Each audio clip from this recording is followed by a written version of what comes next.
तर बघता बघता आपला 10वा एपिसोड आला आहे मराठी मूड रिॲक्टचा आणि 10व्या एपिसोड बरोबर आपला सिनेमा पण आहे ये रे ये रे पैसा. तर आपण पण एक्सपेक्ट करूया की तसे थोडे थोडे व्ह्यूज वाढतील आणि पैसे आपल्याकडे सुद्धा येतील.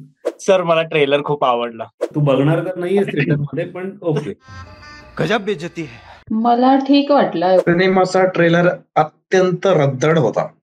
आयुष्य अत्यंत रद्दड. हा म्हणजे ह्या सिनेमाकडे बघून कळतं की हा धर्मा प्रोडक्शनचा आहे. माइंडलेस कॉमेडी म्हणतात ना, की डोकं घरी, म्हणजे नॉट फिजिकली पण डोकं घरी ठेवा आणि येऊन बघा. मला तरी त्याच दर्जाचा वाटतो हा, की लोक बाजूला ठेवून सिनेमा बघायला या.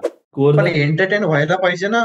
एंटरटेन तसे जोक्स वाटलेच हा नाही मग की तुम्ही तेच तर काय- म्हणतोय. तुम्ही काय- जर का डोक्यालिटीनी जर का सिनेमा बघितला तर तुम्हाला तो वाह्यातच वाटणार. तुम्ही मेंदू बाजूला ठेवा, या, हो हो हसा आणि घरी जा. एवढं सोपं आहे.